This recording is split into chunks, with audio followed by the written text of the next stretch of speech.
the first introductory class of chapter sound of 11th class.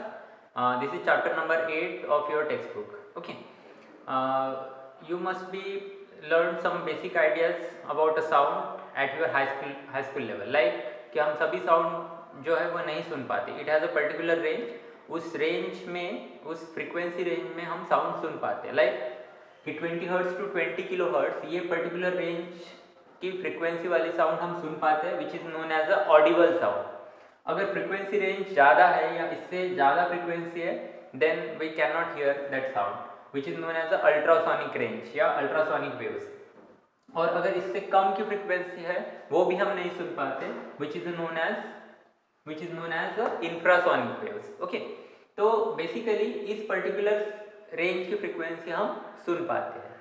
इसके बाद अपने high school level में ये भी पढ़ा है कि sound is a form of energy. वो एक एनर्जी का फॉर्म है, एक जगह से दूसरी जगह वो जा सकता है in the form of wave. Wave के फॉर्म में वो आगे बढ़ती है. ओके, तो जब वेव आगे बढ़ती है that means particle does not move. ठीक है, पार्टिकल आगे नहीं बढ़ता.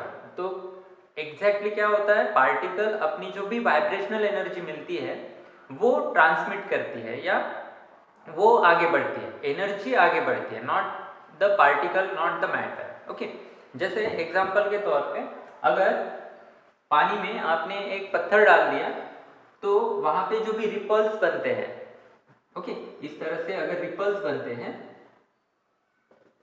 तो this is a form of wave.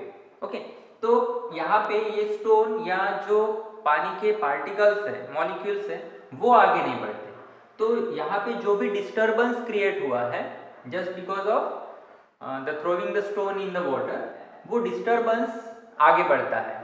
Okay, जैसे यहाँ पे ये पार्टिकल वाइब्रेट हुआ, उसके बाद ये इसकी एनर्जी, ये खुद की एनर्जी यहाँ पे ट्रांसमिट करते जाएंगे. ये पार्टिकल वाइब्रेट होने के बाद उसकी एनर्जी इसे मिलते जाएंगे एंड सो ऑन. एनर्जी जो है वो एक जगह से दूसरी जगह पे ट्रांसफर होती है, नॉट द पार्टिकल.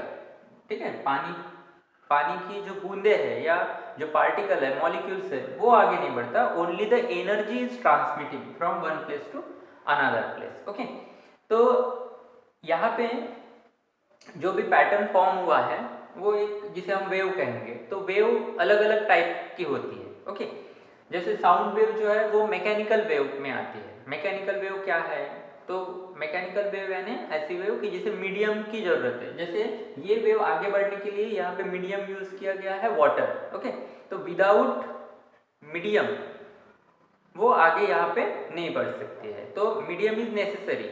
लेकिन कुछ वेव्स ऐसी है कि जिसे मीडियम की जरूरत नहीं है.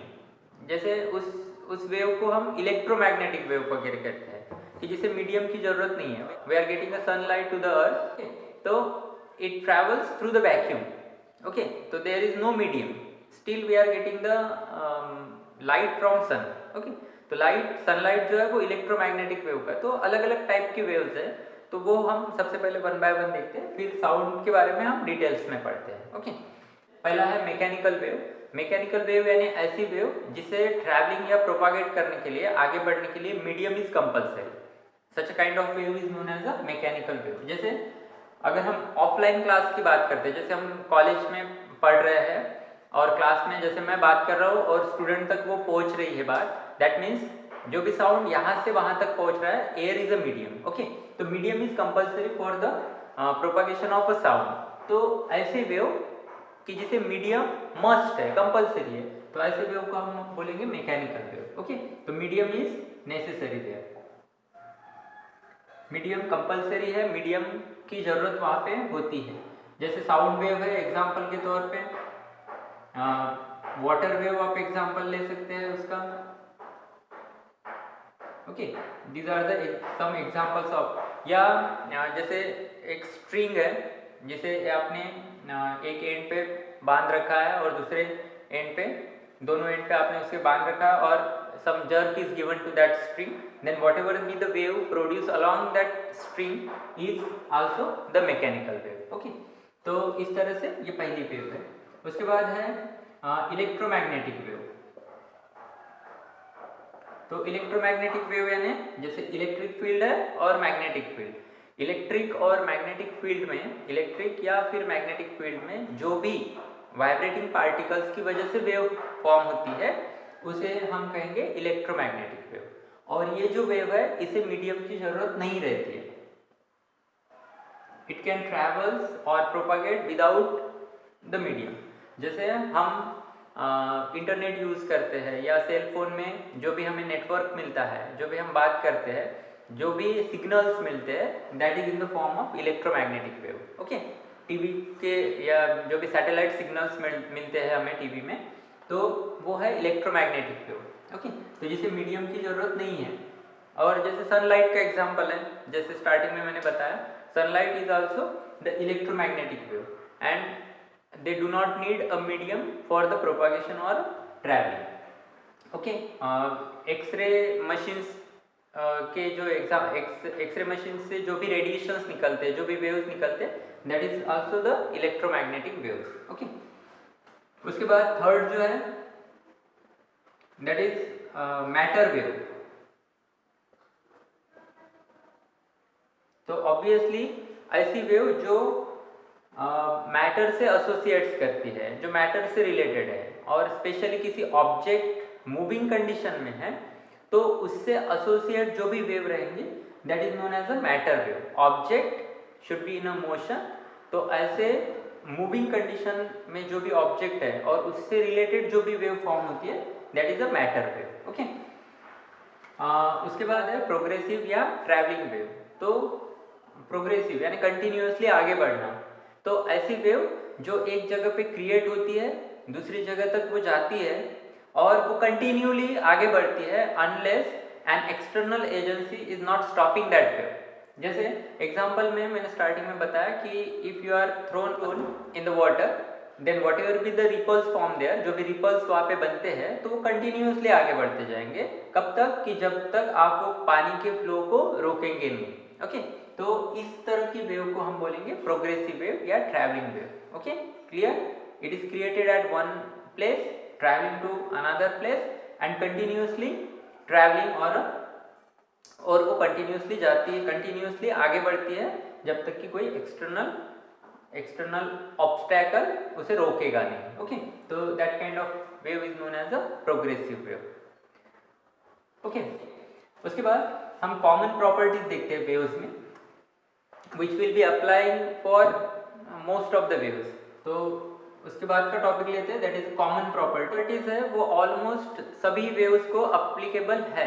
ओके, तो जैसे कॉमन प्रॉपर्टीज में ये डेफिनेशंस भी बोल सकते हैं और इट इज इंपॉर्टेंट। तो जैसे पहली है एम्पलीट्यूड बाय ए।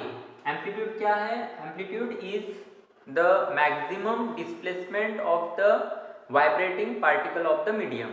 अगर कोई वेव किसी मीडियम से जा रही है तो मीडियम के पार्टिकल का मैक्सिमम डिस्प्लेसमेंट, उसके रेस्ट पोजीशन से वो कितना डिस्टेंस, मैक्सिमम डिस्टेंस कवर करता है, दैट मैक्सिमम डिस्टेंस और displacement is known as a amplitude. Means अगर हम वेव के फॉर्म में पढ़ते हैं तो इजी है। जैसे ये वेव इस तरह से आगे बढ़ रही है और ये इसकी मीन पोजीशन है, तो यहाँ से यहाँ तक ये वेव कितना डिस्प्लेस हुई है, या अगर ये पॉइंट है तो यहाँ से यहाँ तक का मैक्सिमम डिस्प्लेसमेंट, जैसे ये पीक पॉइंट है उसका, तो यहाँ से यहाँ तक का डिस्टेंस, जिसे आप एम्पलीट्यूड कह सकते हैं। ओके, डेफिनेशन सिंपल है, the maximum displacement of vibrating particle of the medium from its rest position and the wave is going through that medium. Okay, तो इससे हम ए से रिप्रेजेंट करते हैं और ये डिस्प्लेसमेंट है तो it is measure in metre, distance है तो हम एसआई यूनिट में इसे हम मीटर में कंसीडर करेंगे। ओके, सेकंड जो डेफिनेशन है,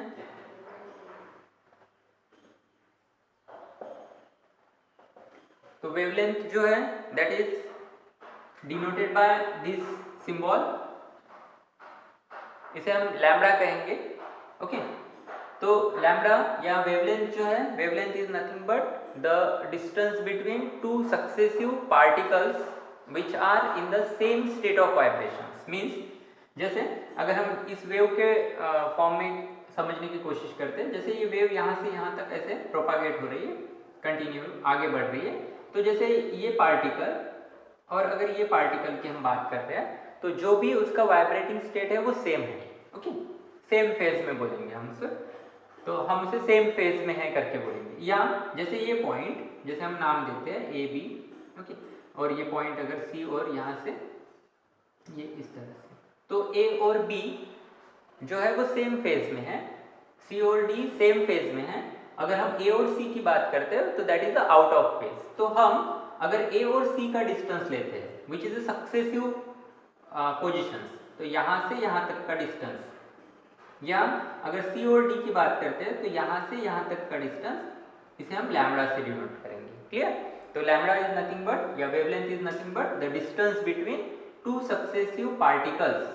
ओके, सक्सेसिव यानी एक के बाद एक आने वाला, जैसे सी के बाद कंटिन्यू आने वाला है डी, और ऐसे सक्सेसिव पार्टिकल्स की जो सेम स्टेट ऑफ वाइब्रेशंस में या सेम फेज में है, तो ऐसे पार्टिकल के बीच की दूरी that is known as a wavelength. Okay, तो definition, the distance between two successive particles which are in the same state of vibrations, तो ऐसे डिस्टेंस को हम कहेंगे wavelength. It is denoted by lambda. और अगर ये भी डिस्टेंस है तो इसका यूनिट रहेगा मीटर, या आप इसे एंगस्ट्रॉम यूनिट में भी मेजर कर सकते हैं। Okay, this is also one unit of this wavelength. Okay, angstrom, और 1 एंगस्ट्रॉम जो है वो होता है 10⁻⁻10 मीटर। तो एंगस्ट्रॉम या metre, this is the unit of wavelength. उसके बाद की प्रॉपर्टी है period, denoted by capital T. तो टी इज टाइम। ओके, तो time required to complete one vibrations of a particle of the medium, किसी medium के particle का एक वाइब्रेशन होने के लिए जितना टाइम पीरियड लगता है that term is known as a period. Okay, जैसे हम वेव के पैटर्न में अगर बात करते हैं इस तरह से, तो जैसे यहाँ से अगर वो पार्टिकल इस तरह से आगे बढ़ता है तो दिस इज वन वाइब्रेशन, एक वाइब्रेशन कंप्लीट हुई। या जैसे मान लो कि जैसे ये इसकी मीन पोजीशन है, तो ये वाइब्रेट होगा, फिर यहाँ पे आएगा, फिर नीचे आएगा, और फिर यहाँ पे आएगा। ओके, तो इस तरह से एक वाइब्रेशन कंप्लीट हुआ है, तो एक वाइब्रेशन होने के लिए जितना टाइम पीरियड लगता है that term is known as a period. Okay, it is measured in second. उसके बाद की जो टर्म है डबल पीरियोडिक, तो वेव जो है वो डबली पीरियोडिक इन नेचर है। तो एक रहता है पीरियोडिक इन टाइम और एक है पीरियोडिक इन स्पेस। तो टाइम और स्पेस जो है वो यहाँ पे दो टर्म्स इंपॉर्टेंट है। जैसे हम इस वेव की अगर बात करते हैं तो ये वेव यहाँ से यहाँ तक जाने के लिए जितना टाइम लगा, अगर सेम पैटर्न से वो रिपीट होती है आगे तो उसको उतना ही टाइम लगेगा। That is periodic in time, means it repeat itself with equal interval of time. उस पर्टिकुलर टाइम के बाद वो उसका नेचर जो है वो फिर से रिपीट होगा, तो periodic in time. Okay, means repeated itself with equal interval of time. Similarly periodic in space का मतलब जैसे उस पर्टिकुलर टाइम में उसने जितना डिस्टेंस कवर किया, जैसे यहाँ से यहाँ तक जो भी डिस्टेंस रहेगा, तो वो सेम डिस्टेंस वो आगे भी कवर करेंगे उसी टाइम में। तो that is a periodic in space या distance. It is related with distance. Simple सा मीनिंग ये है कि वेव जो है अगर सेम पैटर्न में आगे बढ़ रही है तो इट कवर्स और it repeats with equal interval of time and it repeats and cover equal distance. Okay, that nature is known as a doubly periodic.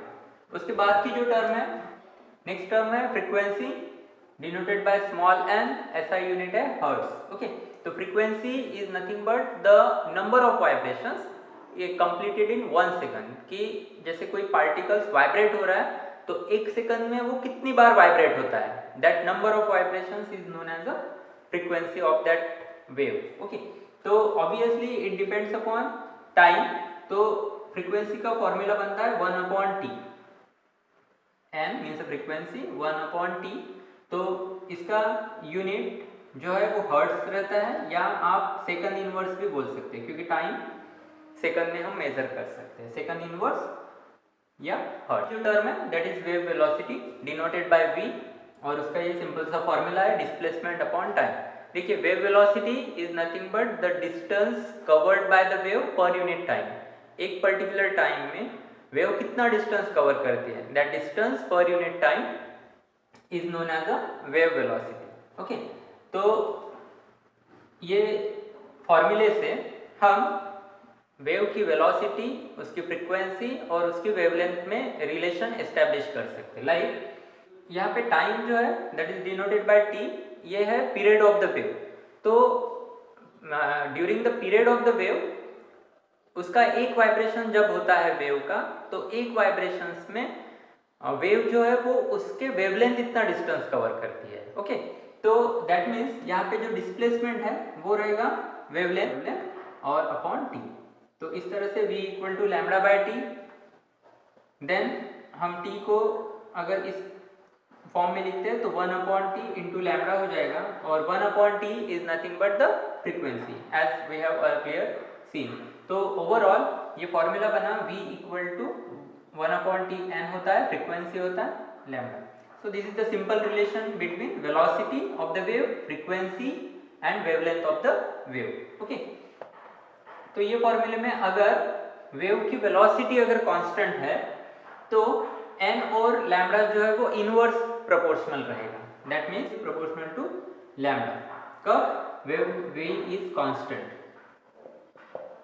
तो यहाँ पे एक पॉइंट आपको याद रखना है कि वेव जब एक मीडियम से दूसरे मीडियम में जाती है तो उसकी फ्रीक्वेंसी कभी चेंज नहीं होती है, ओनली वेवलेंथ या वेलोसिटी में B change, frequency always remain constant while it traveling from one medium to another medium. Okay, तो ये है, तो ये कुछ कॉमन सी प्रॉपर्टीज है and these all properties are very well applicable to all kind of wave, mostly all kind of waves.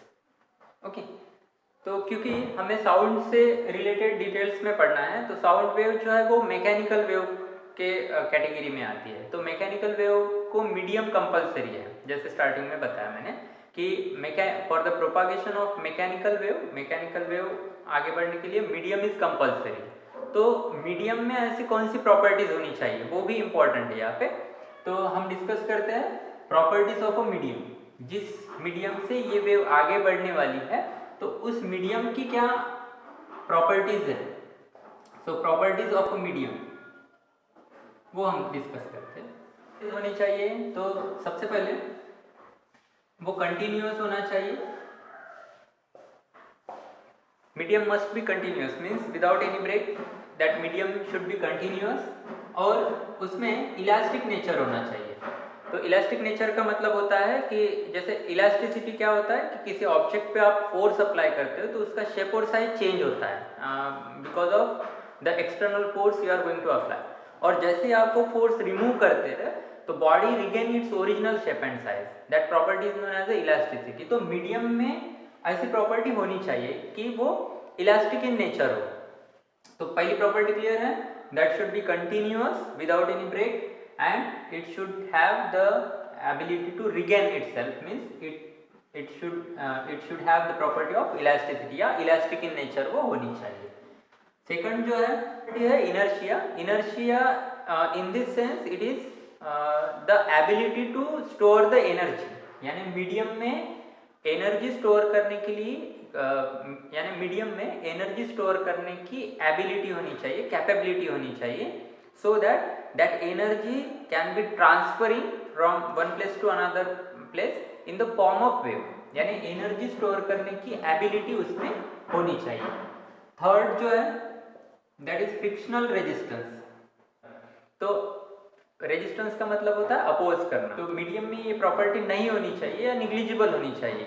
अगर ये property medium में ज़्यादा है, फ्रिक्शनल रेजिस्टेंस किसी मीडियम का अगर ज़्यादा है तो जो भी वेव उस मीडियम से जाएंगे उसके ऑसिलेशन डैम्प्ड हो जाएंगे या उसके ऑसिलेशन डिक्रीज हो जाएंगे, कम हो जाएंगे, and that there should not be any damped oscillation produce there. तो दैट्स व्हाई फ्रिक्शनल रेजिस्टेंस किसी भी मीडियम का निग्लिजिबल होना चाहिए। ओके, तो I think this is enough for today. जो इसके आगे का पोर्शन है वो हम नेक्स्ट वीडियो में कंटिन्यू करेंगे। Okay, so thank you.